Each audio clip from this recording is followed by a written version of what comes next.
प्रखंड स्तर पर शिविर लगाकर सबको औपबंधिक नियुक्ति पत्र बंटना है। वो विशिष्ट शिक्षक का औपबंधिक नियुक्ति पत्र मिलेगा और 1 जनवरी से नए साल में 7 जनवरी तक सभी जो नियोजित शिक्षक पास कर गए हैं उनको विशिष्ट शिक्षक के रूप में योगदान करना है और योगदान की तिथि से ही वो विशिष्ट शिक्षक कहलाएंगे और योगदान की तिथि से ही वो सरकारी कर्मी का दर्जा उनको मिल जाएगा। तब सरकारी कर्मी को देश सुविधाएं मिलेगी उनको।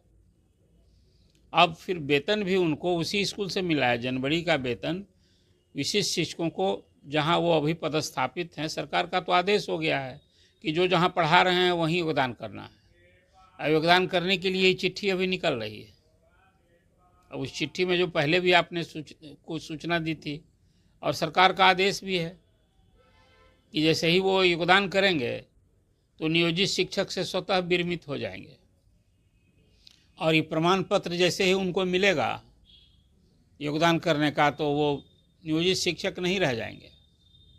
और जब विशिष्ट शिक्षक रूप में योगदान कर लेंगे तो फिर उनको नियोजित शिक्षक में लौटना भी नहीं है, लौट भी नहीं सकते हैं।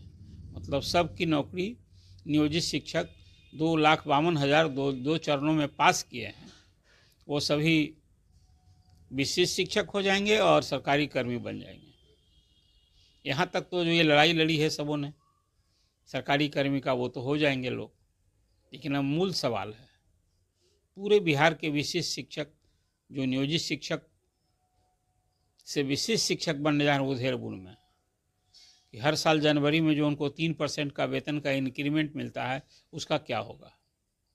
इसलिए सरकार ने जो नया आदेश जारी किया है उसमें तो कह दिया है कि योगदान की तिथि से ही आपको वेतन विशिष्ट शिक्षक का मिलेगा, लेकिन वेतन अनुमान 1 जनवरी से ही होगा।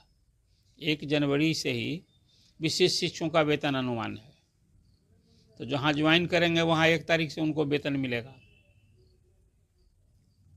अब ये जो स्थिति है 3% इंक्रीमेंट को लेकर उधेड़बुन में है कि उसका क्या होगा। अभी तक तो सभी शिक्षकों को 3% का इंक्रीमेंट मिलता है, साल में 2 बार न है, या तो 3 जनवरी में मिलता है या जुलाई में मिलता है। तो 3% इंक्रीमेंट को लेकर के अब सब लोग उधर बेनमुह हैं कि भाई इंक्रीमेंट का क्या होगा 3% का। कुछ लोग है कि योगदान करें लेकर के योगदान करें, 2-3 को करें तो 1 तारीख का जो इंक्रीमेंट मेरा बन जाएगा। लेकिन अब आपका तो विशिष्ट शिक्षक के रूप में जब योगदान कीजिए उस आदेश के अनुपालन करना है 7 जनवरी तक, तो आपका तो 1 तारीख से विशिष्ट शिक्षक का वेतन अनुमान हो जाएगा। ये उधेड़बुन है कि जो 2,52,000 विशिष्ट शिक्षक बनने जा रहे हैं उनका ये 3% का जो इंक्रीमेंट मिलता है उसका क्या होगा। और डीए हो या और जो हो तो सबको मिल ही रहा है। अभी 53% डीए मिल रहा है तो ये सब तो मिलते ही रहेगा। उस सब में तो चाहे विशिष्ट शिक्षक हों चाहे नियोजित शिक्षक हों सबको मिलना है। अब ये सवाल सबसे बड़ा है कि एक तो इंक्रीमेंट का, दूसरी जो सबसे बड़ी बात है, अहम सवाल है वो सेवा निरंतरता का। आप 1 तारीख से 7 तारीख तक जो योगदान करेंगे तो सब विशिष्ट शिक्षक कहला जाएंगे, नियोजित शिक्षक से विशिष्ट शिक्षक बन जाएंगे। तो नियोजित शिक्षक के रूप में जितने दिन उन्होंने सेवा किया उसका क्या होगा। नियोजित शिक्षक थे तभी तो आपने विशिष्ट शिक्षक बनाया है, लेकिन उस सेवा की गणना तो होनी चाहिए। जब सेवा की गणना होगी तब वो निरंतरता बनी रहेगी उनकी, तभी वो वरीय होंगे, वरीयता प्राप्त करेंगे। नहीं तो उस विद्यालय में जो बीपीएससी वाले शिक्षक काम कर रहे हैं वो तो उनसे वरीय हो जाएंगे।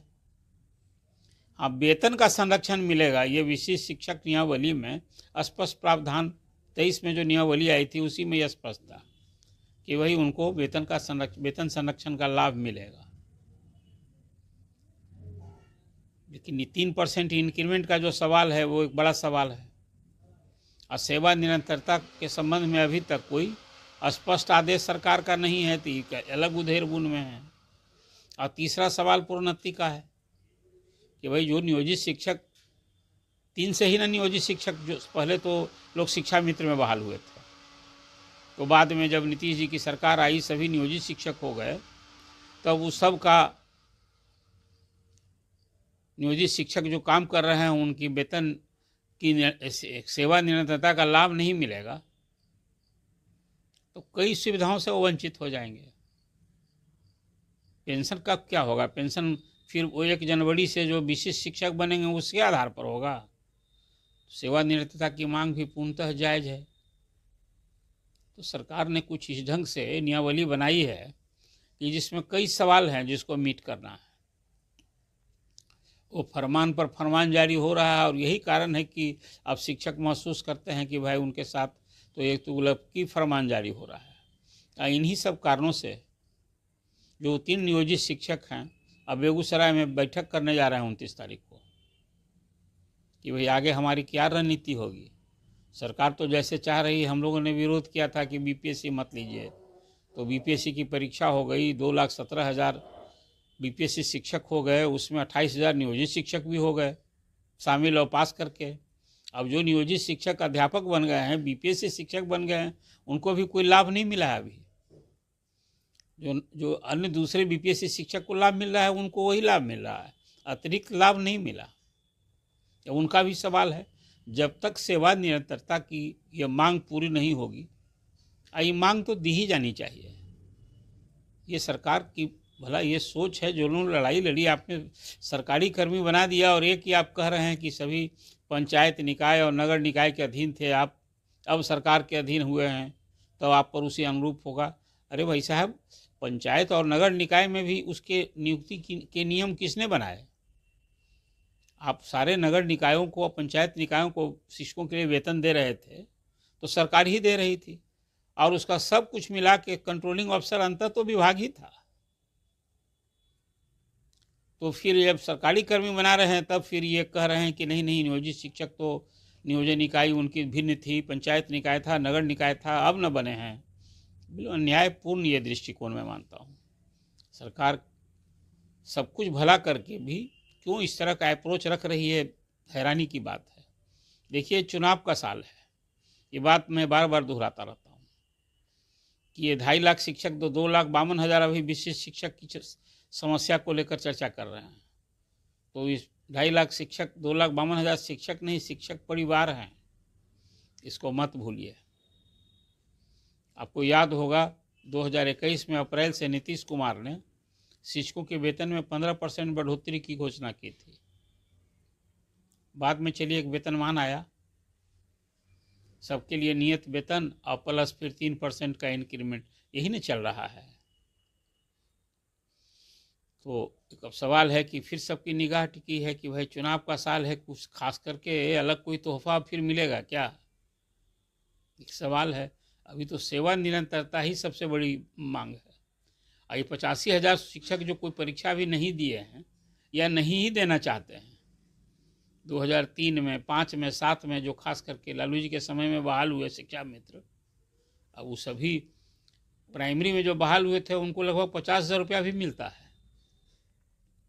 जो शिक्षा मित्र शुरू में बहाल हुए थे उनके लिए ये फायदा तभी ना होगा। अभी जो विशिष्ट शिक्षक बन जाएंगे या कुछ लोग दिए भी होंगे तो उनको जब आप सेवा निरंतरता का लाभ नहीं दीजिएगा, वेतन संरक्षण नहीं दीजिएगा, तब तो अन्याय होगा।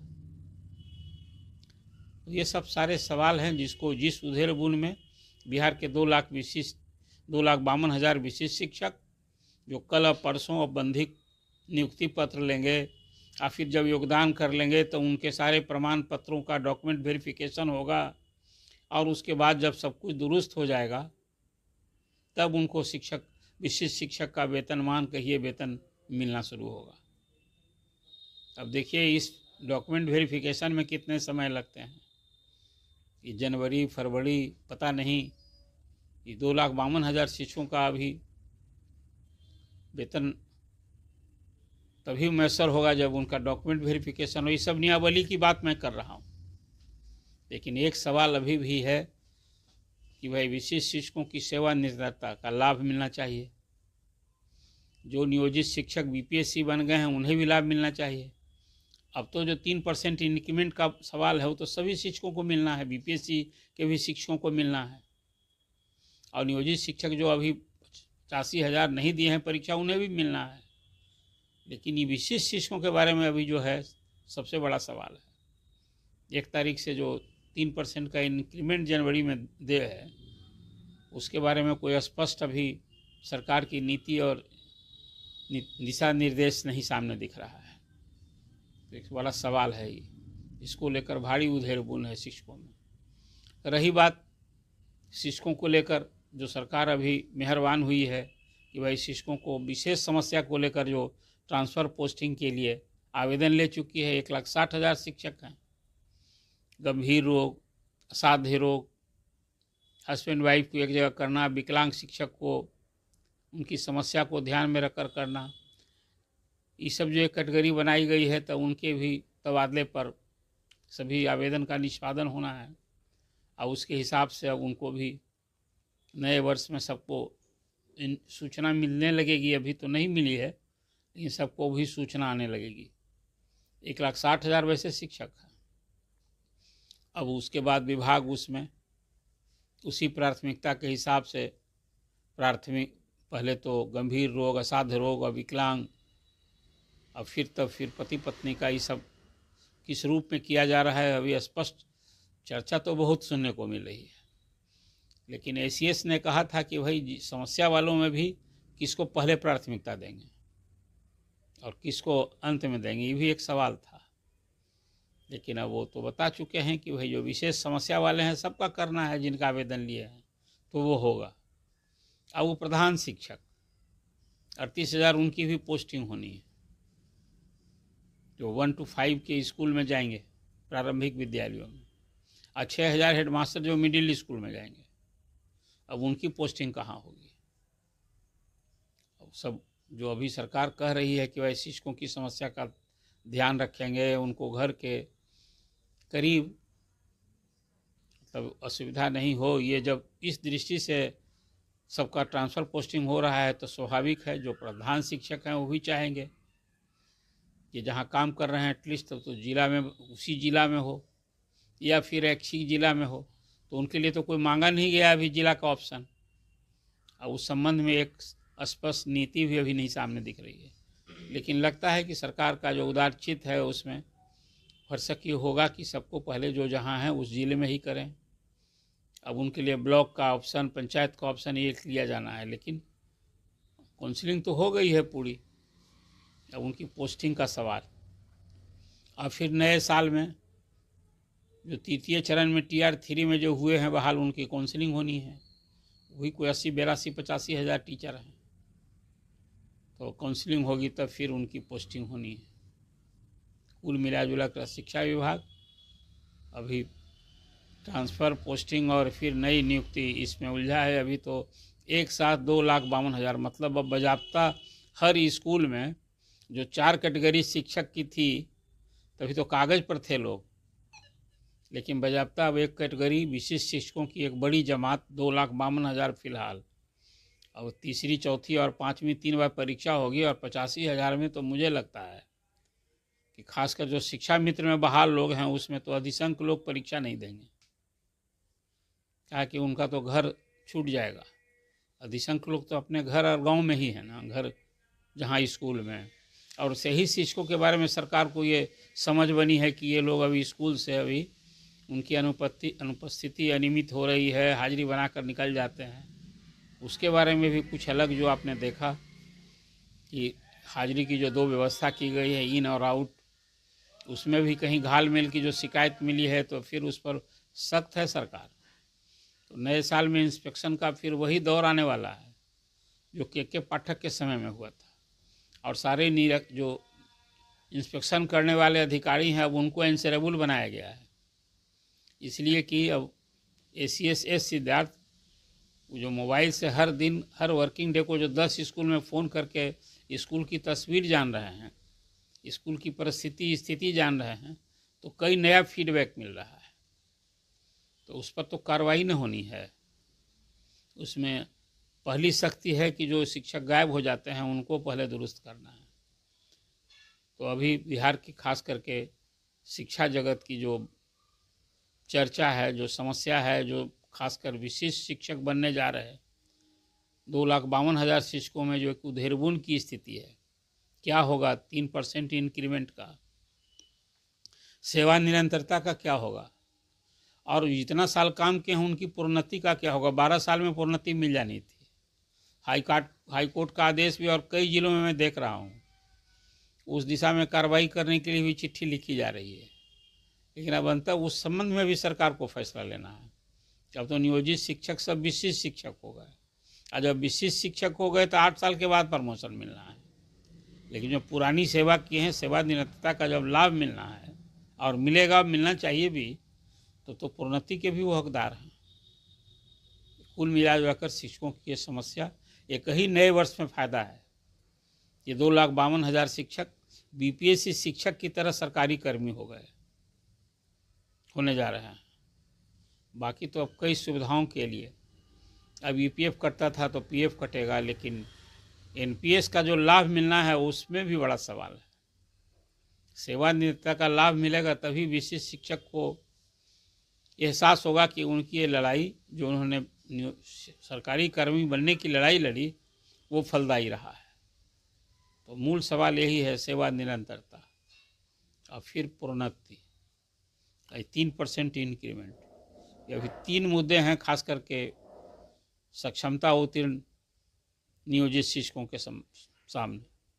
इसी उधेड़ बुन में 1 तारीख से 7 तारीख तक योगदान करना है। अब देखिए, सरकार का ये अपेक्षा है शिक्षकों को कि भाई कोई एक स्पष्ट निर्देश आना चाहिए कि नहीं, 3% का लाभ जो दे है वो मिलेगा। काहे कि they all are serving teacher. आप नियोजित से विशिष्ट बना रहे हैं तो 3% का तो उनको इंक्रीमेंट मिलना ही चाहिए। तो इस संबंध में भी तो एक स्पष्ट सरकार के निर्देश अनुदेश की अपेक्षा करते हैं शिक्षक, जो उचित भी है। तो आपके सामने बिहार के शिक्षक की समस्या, सरकार से अपेक्षा और जो उनकी अभी स्थिति है, मनोदशा है, इसको लेकर आपके सामने एक बात और है अभी कि नए साल में तो अब खासकर विशिष्ट शिक्षकों की जो नियमावली में नया संशोधन हुआ है, ये आचरण संहिता और अनुशासन का पाठ, आप समझिए आपके लिए नया साल किस रूप में आया है। सरकारी कर्मी तो बन गए आप, लेकिन ज़रा आचरण संहिता और अनुशासन का जो सरकार नियमावली बनाई है उस पर भी आपको ध्यान देना होगा, अन्यथा ये नौकरशाही है, यह भी आपको समझना पड़ेगा। तो आपके सामने शिक्षकों को लेकर के जो अभी चर्चा की, आपको चर्चा कैसी लगी? आप ये मानते नहीं हैं क्या कि जो आपकी समस्या है, सरकार को समय रहते इस पर पहले ही उसका दृष्टिकोण सामने आना चाहिए, स्पष्ट निर्देश और दिशा निर्देश होना चाहिए कि भाई उन्हें 3% का इंक्रीमेंट भी मिलेगा और सेवा निरंतरता का लाभ जो उनकी पूर्णतः जायज़ मांग है वो तो मिलनी ही चाहिए। और उसी तरह प्रोन्नति की भी मांग उनकी उचित है। अब तो नियोजित शिक्षक की योग्यता पर सवाल नहीं न उठा सकते हैं, सभी सक्षम हैं। 2,52,000 ने तो अपनी सक्षमता का डंका बजा दिया है। तो फिर उनकी मांग न्यायोचित है, जो उन्हें सुविधा दे हो तो देनी होगी। तो इस पर आपने प्रतिक्रिया दीजिए। इस